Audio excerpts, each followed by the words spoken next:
चलिए, welcome back to atomic academy. Atomic academy में आप सभी का स्वागत है। आज का हमारा टॉपिक है फ्री रेडिकल्स। पिछली कक्षाओं में हमने सीखा था कि किस प्रकार से बंध टूटते हैं। उसके पश्चात बंध टूटने से हमारा दो प्रकार का फ्यूजन होता था, एक होता था होमोलैप्टिक, दूसरा होता था हेटेरोलैप्टिक। तो होमोलैप्टिक में हम लोगों का फ्री रेडिकल बनता है, जबकि हेटेरोलैप्टिक में हम लोगों का कार्बोकेटायन और कार्ब अनायन बनता है। यदि आप लोग कार्बोकेटायन और कार्ब अनायन नहीं देखे हैं तो हमारे YouTube चैनल एटॉमिक एकेडमी के YouTube चैनल पर दोनों लेक्चर अवेलेबल है, आप जाइए ज़रूर देखिए। तो हम ज़्यादा वक्त बर्बाद ना करते हुए सीधा हमारे आज का टॉपिक फ्री रेडिकल को स्टार्ट करते हैं। तो सभी हेडिंग डाल लीजिए। आज का टॉपिक है हमारा फ्री रेडिकल्स।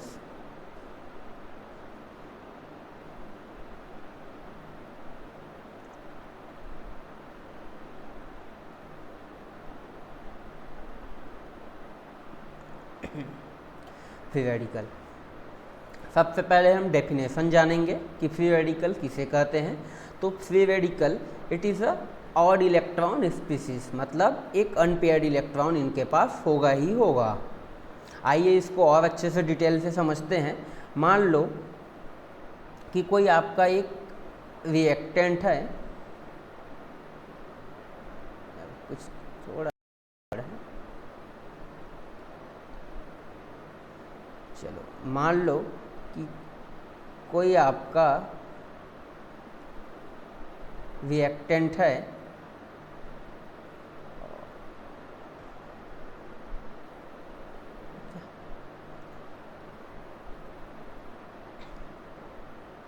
और वो प्रोडक्ट बना रहा होगा, तो इस बीच हमारा जो इंटरमीडिएट बनेगा वो तो फ्री रेडिकल हो सकता है,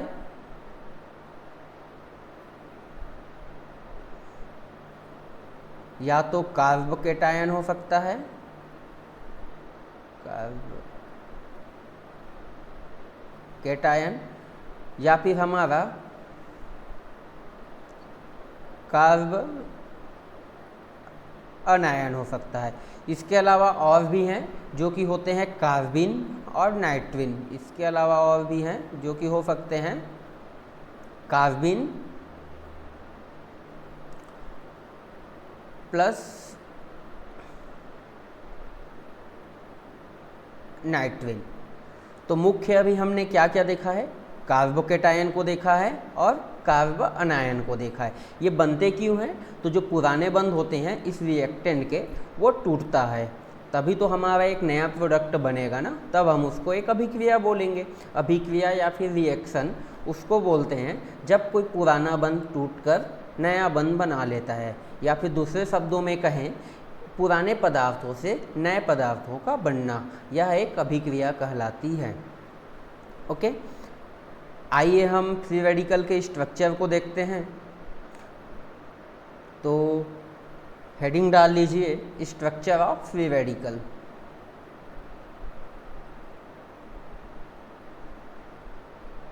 स्ट्रक्चर ऑफ फ्री रेडिकल। सबसे पहले हम जानेंगे कि फ्री रेडिकल का स्ट्रक्चर कैसे होता है। तो जो फ्री रेडिकल का स्ट्रक्चर होता है वो कार्बोकेटायन से लगभग मिलता जुलता होता है। तो ये आपका एक कार्बन हो गया, आपका हाइड्रोजन, यहाँ पे एक हाइड्रोजन और यहाँ पे एक हाइड्रोजन और यहाँ पे आपका एक इलेक्ट्रॉन। ओके, ये आपका स्ट्रक्चर होता है।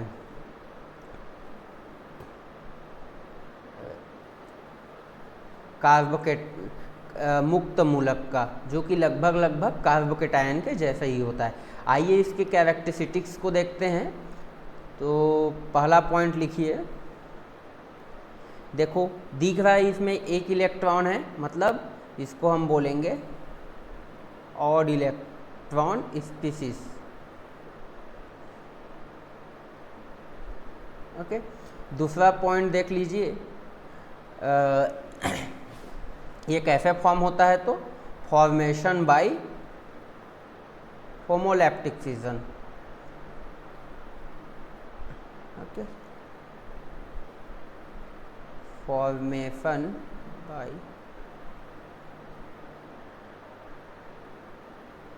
होमोलैटिक फिजन। जब भी मॉलिक्यूल का होमोलैटिक फिजन होता है तो आपका फ्री रेडिकल्स बनते हैं। तीसरा पॉइंट लिखिए, एग्जाम्पल भी देख लो कुछ ऐसे करके। बी है, ये एक इलेक्ट्रॉन ये लेगा, एक इलेक्ट्रॉन ये लेगा, तो बनेगा ए पे ऐसे मूलक और बी पे भी इस प्रकार का एक इलेक्ट्रॉन, इन्हीं को हम मूलक बोलते हैं।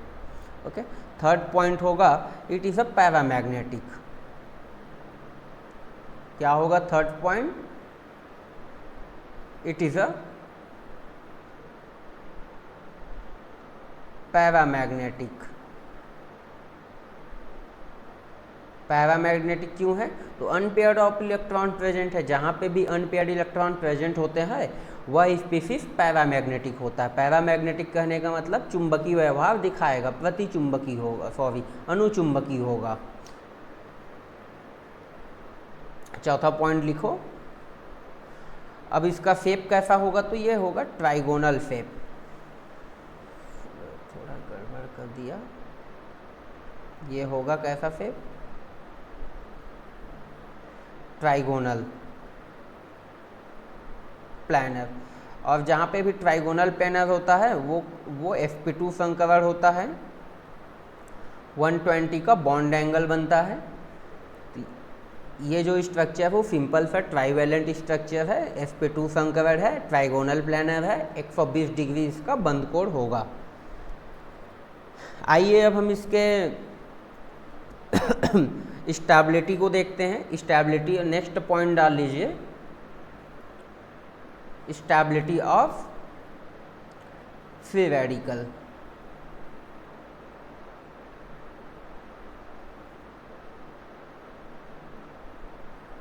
स्टेबिलिटी ऑफ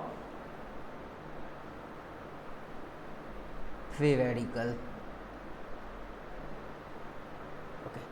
फ्री रेडिकल का स्टेबिलिटी इलेक्ट्रॉन डोनेटिंग ग्रुप और इलेक्ट्रॉन विड्रॉइंग ग्रुप दोनों पर निर्भर करता है। मतलब जब इलेक्ट्रॉन विड्रॉइंग ग्रुप प्रेजेंट होगा तो फिर भी इसकी स्टेबिलिटी बढ़ेगा, और जब इलेक्ट्रॉन डोनेटिंग ग्रुप होगा तो भी इसकी स्टेबिलिटी बढ़ेगा। ओके, पहला फैक्टर लिखो, electron donating group and withdrawing group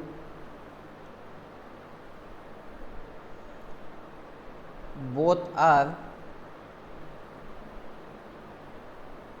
increase the stability of free radical। Electron donating group and withdrawing group both are increase the stability of free radical। Okay, आइए next factor देखते हैं। दूसरा point लिखिए, size increase stability of also increase. Size increase stability of free radical also increase.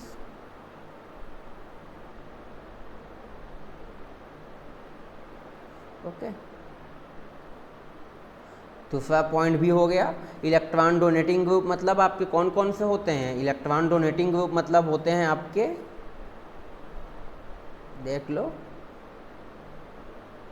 +m दिखाने वाले group,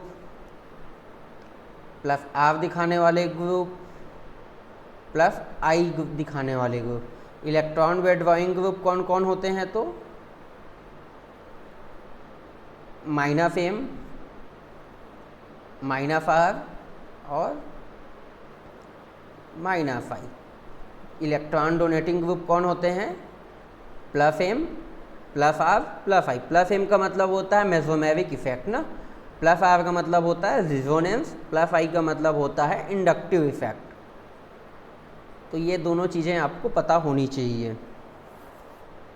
size कहने का मतलब देखो, मैं मुक्त मूलक बना लेता हूँ, एक एग्जाम्पल भी ले लेता हूँ, चलो यहीं पे और अच्छे से क्लियर हो जाएगा।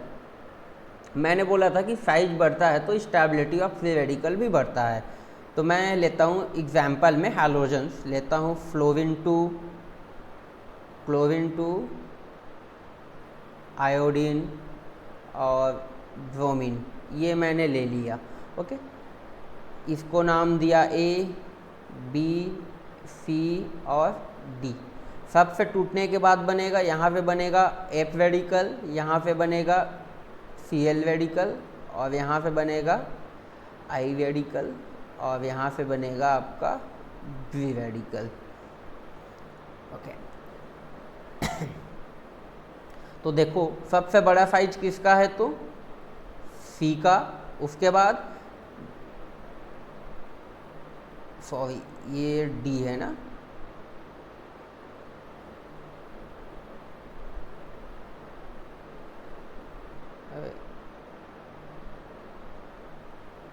ये आपका Br रेडिकल। ओके तो सबसे बड़ा आपका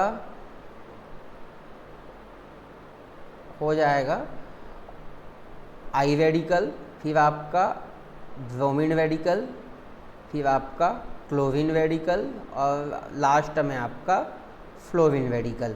तो size increase, stability of free radical alpha increase. तो ये किसका ऑर्डर हो गया, stability of free radical. Okay, ये ऑर्डर हो गया फ्री रेडिकल का स्टेबिलिटी का, free radical stability. Okay, size बढ़ेगा, स्टेबिलिटी ऑफ फ्री रेडिकल भी बढ़ते जाएगा। ओके, रेजोनेंस बढ़ेगा, थर्ड फैक्टर लिख लो, अभी मैंने डोनेटिंग ग्रुप्स के द्वारा ही बता रखा है, तो थर्ड फैक्टर लिख लो रेजोनेंस। ओके, थर्ड फैक्टर है आपका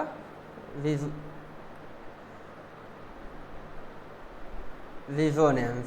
ओके, रेजोनेंस इंक्रीज, इसको प्लस आर बोलते हैं, stability of alpha increase, stability alpha increase. आसान है, जब रेजोनेंस बढ़ेगा, जितना ज़्यादा उसमें रेजोनेंस उतना ज़्यादा उसका स्टेबिलिटी होगा। चलिए आइए नेक्स्ट फैक्टर लिखते हैं। Free radical are more reactive than the other intermediates, carbocation, carbanion और फ्री रेडिकल। यदि हम इनकी रिएक्टिविटी की बात करें तो फ्री रेडिकल का रिएक्टिविटी ज़्यादा होता है एज कम्पेरेस किनके किनके में तुलना करना है, कार्बोकेटायन, कार्बन आयन और फ्री रेडिकल। तो सबसे ज़्यादा रिएक्टिव होता है फ्री रेडिकल का। ओके, मैं लिख भी देता हूँ रिएक्टिविटी ऑर्डर, रिएक्टिविटी ऑर्डर। तो सबसे ज़्यादा होता है आपका फ्री रेडिकल का, free radical are more reactive than the carbocation and carbanion. Okay, तो सबसे ज़्यादा होता है आपका फ्री रेडिकल का। ओके, उसके बाद आपका कार्बोकेटायन और फिर कार्बन आयन। इसको तो लेना होगा ना, कोई ना कोई देने वाले तो मिल ही जाएंगे, ये लगभग समान भी हो कह सकते हैं। चलिए ठीक है, फिर हम रिएक्शन देखते हैं। फ्री रेडिकल कौन कौन से रिएक्शन बता सकते हैं। रिएक्शन से पहले हम जनरेशन देख लेते हैं, जनरेशन ऑफ फ्री रेडिकल। तो नेक्स्ट टॉपिक हमारा लिखिए generation of free radical. Okay, free radical हम जनरेट कैसे कर सकते हैं, तो लिखिए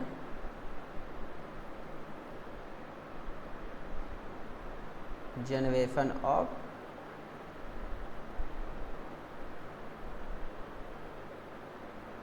फ्री रेडिकल।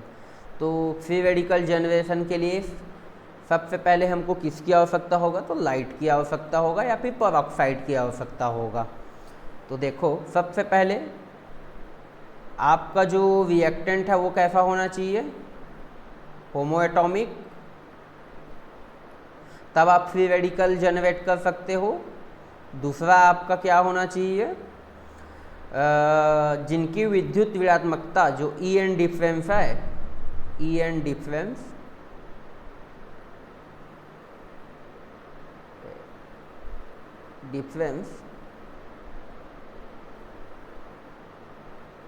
should be 0.4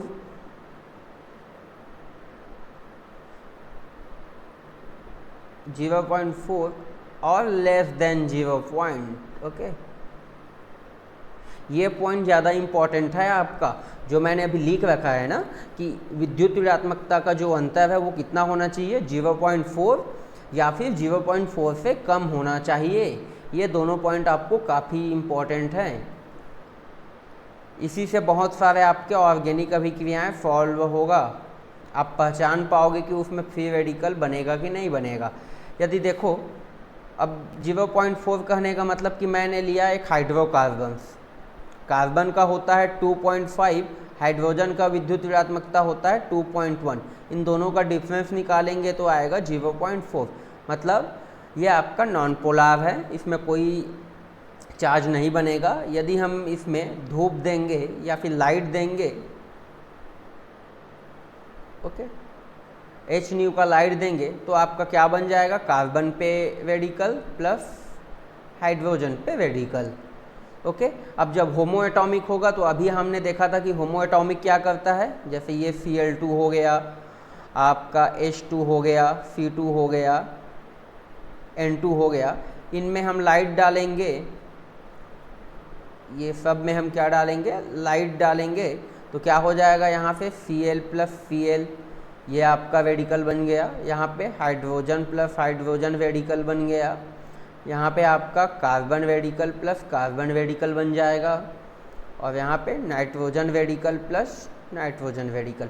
इससे हमको सीखने को मिला कि जितने भी होमो एटॉमिक एटम्स होते हैं उनमें यदि हम लाइट डालेंगे तो आपका होमोलाइटिक फिजन होगा और फ्री रेडिकल बनने वाला होगा। क्लियर है। और जब विद्युत ऋणात्मकता विद्युत ऋणात्मकता का जो अंतर है वो 0.4 या फिर 0.4 से कम होगा तो फिर भी आपका होमोलाइटिक फिजन होगा और फ्री रेडिकल का निर्माण होगा। आइए हम इनके अभिक्रियाओं को देखते हैं। तो कौन कौन सी अभिक्रिया दिखा सकते हैं। तो नेक्स्ट टॉपिक लिखिए reaction of free radical. Next heading डाल के लिखिए reaction of free radical.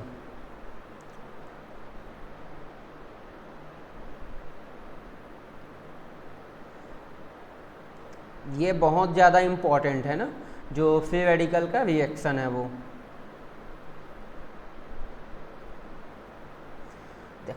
Main reaction बताता है डाइमेराइजेशन का, तो सबसे इम्पॉर्टेंट रिएक्शन होता है वो है डाइमेराइजेशन का।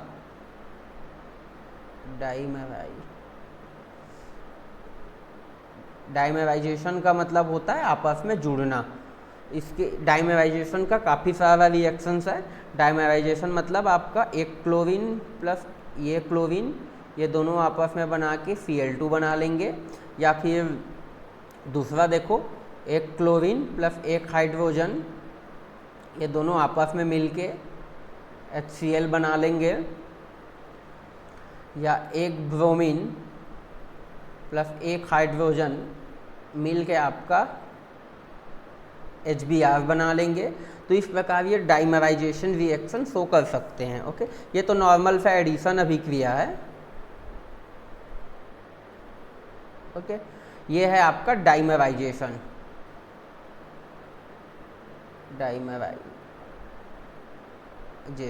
दो मॉलिक्यूल का आपस में जुड़ने को हम बोलते हैं डाइमराइजेशन।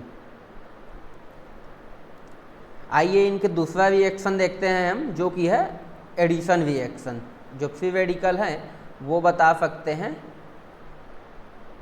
Addition reaction.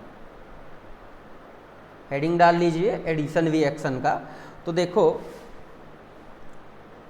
मैं लिखता हूँ आपका CH2, इसको मैं CH3 करता हूँ, CH डबल वन CH2, और इसमें मैंने डाल दिया HBr in the presence of peroxide.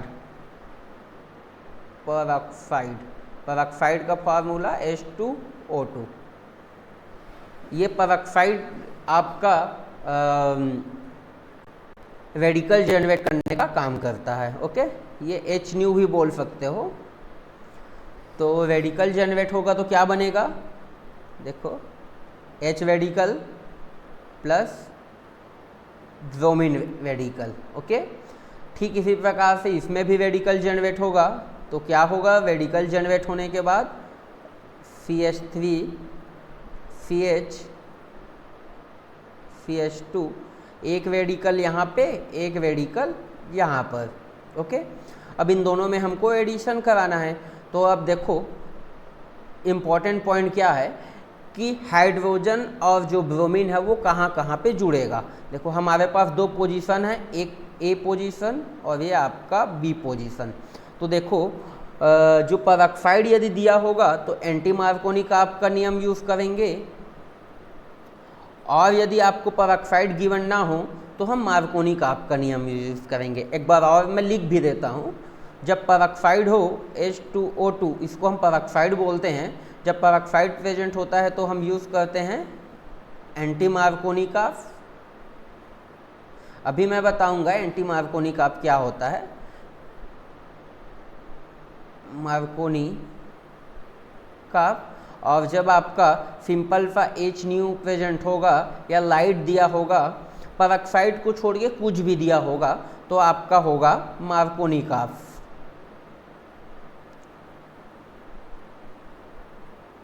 Okay, अब देखते हैं कि मार्कोनी का क्या होता है, एंटी मार्कोनी का क्या होता है। तो देखो पहले हम मार्कोनी का एंटी मार्कोनी का आपको देख लेते हैं। तो एंटी मार्कोनी का आप कहता है कि जहाँ पे हाइड्रोजन की संख्या अधिक होगा वहाँ पे अधिक विद्युतीय तत्व जुड़ेगा। अधिक विद्युतीय मतलब देखो जैसे HBr हो गया, तो HBr में अधिक विद्युतीय तत्व कौन सा है, तो ब्रोमीन। तो कुछ इस प्रकार से प्रोडक्ट बना लेगा, CH3 CH2, यहाँ पे आपका ब्रोमीन जुड़ेगा और यहाँ पे आपका हाइड्रोजन जुड़ेगा। देखो ये रहा आपका ब्रोमीन, ये रहा आपका हाइड्रोजन। तो हाइड्रोजन की संख्या जहाँ पे अधिक होगा वहाँ पे आपका अधिक विद्युतीय तत्व जुड़ेगा। देखो यहाँ पे हाइड्रोजन की संख्या अधिक है, 2 है, और यहाँ पे आपको देखो, यहाँ पे देखो एक ही हाइड्रोजन है। तो एंटी मार्कोनी का आप क्या कहता है, अधिक विद्युतीय तत्व जहाँ पे हाइड्रोजन की संख्या अधिक हो वहाँ पे जुड़ेगा। क्लियर है। इसके विपरीत मार्कोनी का आप कहता है कि जहाँ पर हाइड्रोजन की संख्या कम होगा वहाँ पे आपका अधिक विद्युतीय तत्व जुड़ेगा। आइए इसका भी प्रोडक्ट बना लेते हैं। तो जो इनका प्रोडक्ट बनेगा वो होगा आपका CH3 CH और यहाँ पे आपका CH2। अब हाइड्रोजन को देखिए कहाँ कहाँ जुड़ रहा है, यहाँ पे आपका ब्रोमीन आ जाएगा और यहाँ पे आपका हाइड्रोजन आ जाएगा। देखिए यहाँ पे आपका ब्रोमीन जुड़ा है और यहाँ पे आपका हाइड्रोजन जुड़ा है। मार्कोनी का आपका नियम क्या कहता है कि जहाँ हाइड्रोजन की संख्या कम होगा वहाँ पे अधिक विद्युतीय तत्व आके जुड़ेगा। क्लियर है। एंटी मार्कोनी का आपका नियम क्या कहता है, यदि परऑक्साइड प्रेजेंट होगा तभी आप एंटी मार्कोनी का आपका नियम को फॉलो करोगे। जरूरी पॉइंट है ना कि जब परऑक्साइड प्रेजेंट होगा तभी आप एंटी मार्कोनी का आपके नियम को फॉलो करोगे। और एंटी मार्कोनी का आपका नियम कहता है कि जहाँ पे हाइड्रोजन की संख्या अधिक होगा वहाँ पे अधिक विद्युतीय वाला भाग जाके जुड़ जाएगा। क्लियर है। आइए हम दूसरे रिएक्शन देखते हैं। चलिए हम एक बार पूरा मैकेनिज्म भी देख लेते हैं और अच्छे से क्लियर हो जाएगा। तो मैकेनिज्म के लिए हेडिंग डाल लो, एक मैकेनिज्म लिख लेते हैं। Okay, mechanism. तो हमारा जो स्टेप 1 था, स्टेप 1 में क्या हुआ, हमारा जो भाग था CH3 CH double one CH2 कुछ इस प्रकार से था। तो सबसे पहले पेरोक्साइड की उपस्थिति में ये क्या जनरेट करेगा, फ्री रेडिकल। तो आइए हम जनरेट कर देते हैं एक फ्री रेडिकल को। कैसे हो गया, CH3 CH CH2, ये आपका एक रेडिकल जनरेट हो गया। दूसरे स्टेप में हम देखते हैं, स्टेप 2 लिख लो। हमारा जो भी पेरोक्साइड होगा कुछ ये इस प्रकार का HNO, ये भी क्या होगा, कुछ जनरेट होगा। डायरेक्ट ये यहाँ से टूटेगा, देखो दोनों होमो एटॉमिक है ना, ये बीच से टूटेगा और बन जाएगा हमारा OH radical plus OH radical, इस प्रकार से बनेगा। स्टेप 3 में देखिए, स्टेप 3 में क्या होगा, जो हमारा OH रेडिकल होगा वह HBr के साथ रिएक्ट करेगा। ये रहा HBr, तो HBr भी टूटेगा, ये ऐसे टूटेगा और ये आपका इस प्रकार से टूटेगा। तो ये बन जाएगा आपका H radical plus Br radical. तो ये दोनों भाग आपस में जुड़ जाएंगे और बना लेंगे H2O प्लस ब्रोमीन का रेडिकल। अब ये है मोर स्टेबल है, मोर स्टेबल। अभी हमने सीखा था स्टेबिलिटी ऑफ फ्री रेडिकल। आपको पता है कि हाइड्रोजन और ब्रोमीन दोनों की तुलना करेंगे तो ब्रोमीन बड़ा साइज का है, तो बड़ा साइज का है इसलिए वो ज़्यादा स्टेबल होगा। तो bromine are more stable than the hydrogen. Okay, आइए स्टेप 4 देखते हैं। अब स्टेप 4 में क्या होगा, स्टेप 4 में जो बना होगा Br, वह हमारे ये वाला भाग से जाके जुड़ जाएगा। कौन सा भाग से, ये CH3 CH और ये आपका CH2। चूँकि हमारे पास पेरोक्साइड प्रेजेंट है तो हमारा जो ब्रोमीन है वो कहाँ पे जुड़ेगा, एंटी मार्कोनी का आपका नियम चलेगा और यहाँ पे आके जुड़ जाएगा। तो बनेगा क्या हमारा CH3 CH और ये CH2 और यहाँ पे आपका Br। यहाँ पे अब भी रेडिकल है। तो स्टेप 5 में देखो, अब हमारा ये 5वां स्टेप है। स्टेप 5 में क्या होगा, ये परमाणु फिर से आएगा। देखो स्टेप 5 में ये CH3 CH CH2 Br, हमारा जो H रेडिकल है फिर से आएगा और बनाएगा CH3 CHH और यहाँ पे आपका CH2 Br। तो ये हमारा प्रोडक्ट हो जाएगा। ये देखिए, ये देखिए, ये हमारा प्रोडक्ट हो जाएगा।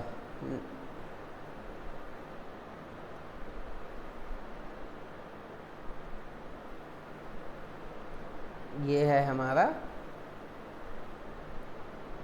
बढ़िया सा प्रोडक्ट। क्लियर है? आप सिंपल सा इसको डायरेक्ट भी कर सकते हो, मैकेनिज्म के थ्रू से भी कर सकते हैं, लेकिन डायरेक्ट करना ज़्यादा आसान है। यदि पेरोक्साइड गिवन है तो एंटी मार्कोनी का आपका नियम करना है। एंटी मार्कोनी का आपका नियम कहता है कि आपकी स्पीशीज में हाइड्रोजन की संख्या जहाँ पे भी अधिक होगा वहाँ पे आके आपका ब्रोमीन जुड़ेगा, ब्रोमीन या फिर अधिक विद्युतीय वाला भाग। आपका ब्रोमीन के अलावा वहाँ पे क्लोरीन हो सकता है, कोई भी हैलोजन ग्रुप हो सकते हैं। ओके, और मार्कोनी का आपका नियम का क्या कहता है कि जहाँ पे हाइड्रोजन की संख्या कम होगा वहाँ पे आके आपका अधिक विद्युत वाला भाग जुड़ेगा। क्लियर है? आइए कुछ और देखते हैं। इसका एक फेमस नेम रिएक्शन भी देख लेते हैं जो कि है हुंस-डीकर नेम रिएक्शन। आइए, कई बार एग्जाम में पूछा जाता है ये, तो हुंस-डीकर टॉपिक लिख लीजिए।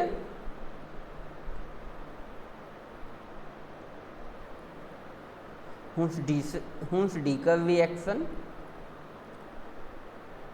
कई बार एग्जाम में ये पूछा गया है हुंस-डीकर रिएक्शन को, और जो कि काफ़ी ज़्यादा इम्पॉर्टेंट है। तो हुंस-डीकर रिएक्शन में क्या होता है, एक सिंपल सा एडिशन रिएक्शन है। यहाँ पे भी योगात्मक अभिक्रिया होगा। तो किस प्रकार से होगा, देखो आपका कोई भी इस प्रकार का COOH ये आपको देखने को मिलेगा, कार्बोक्सिलिक एसिड। और आपको कोई भी मेटल देखने को मिलेगा, ये हो सकता है Ag2O हो सकता है, HBr हो सकता है, HCl हो सकता है, और या फिर Br2 भी दे सकता है, Cl2 भी दे सकता है, कुछ भी दे सकता है। ओके, पहचानना कैसा है हुंस-डीकर रिएक्शन को कि ये आपका रिएक्टेंट इस प्रकार से कुछ होगा, मतलब कार्बोक्सिलिक एसिड आपको गिवन होगा।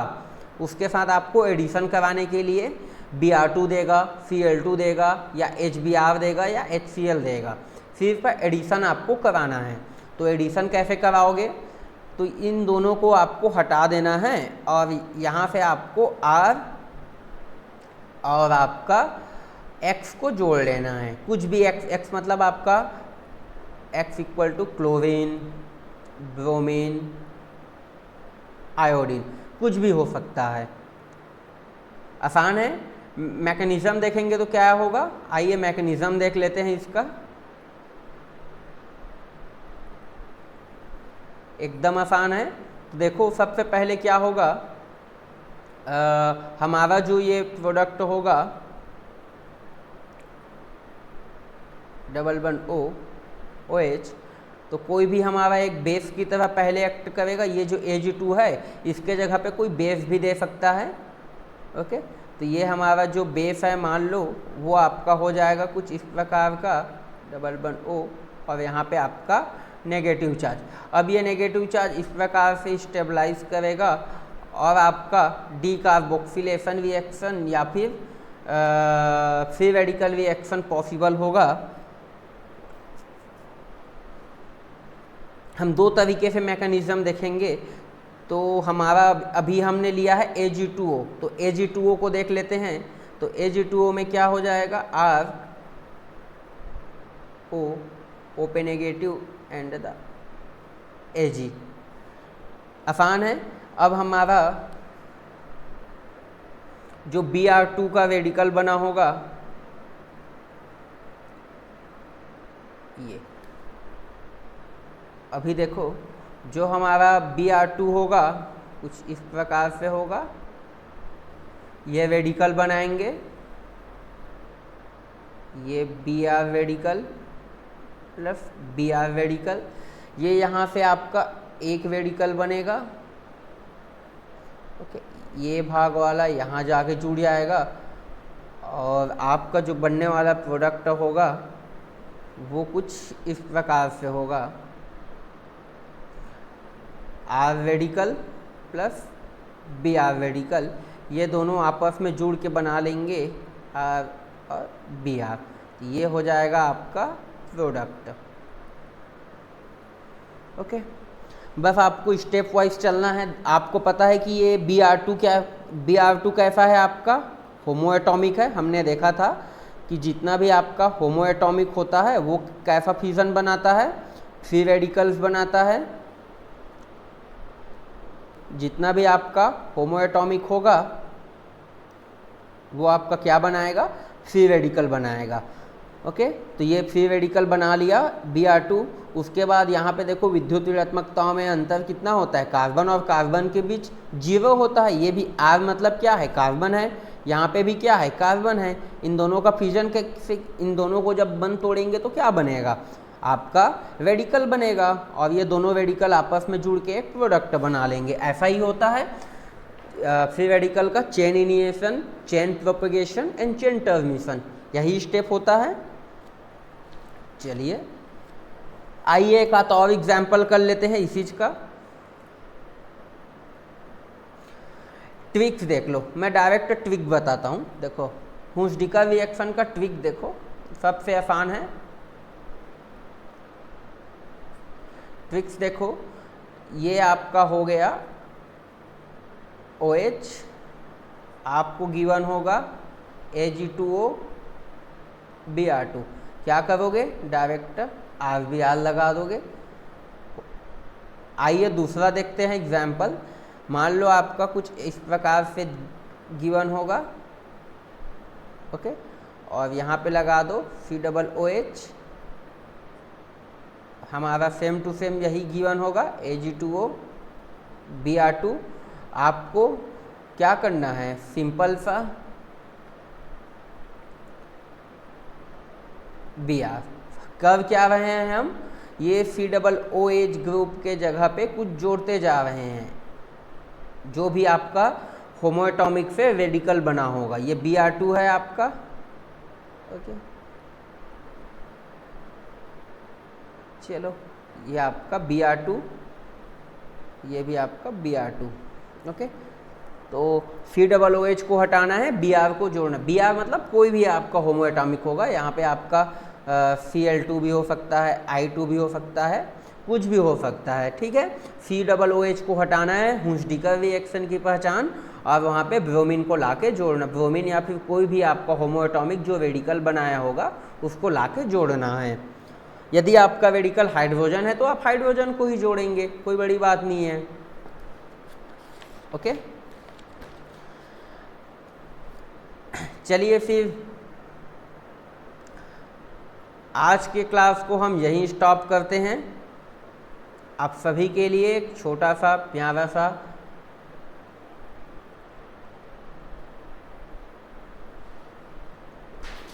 थोड़ा गड़बड़ हो गया,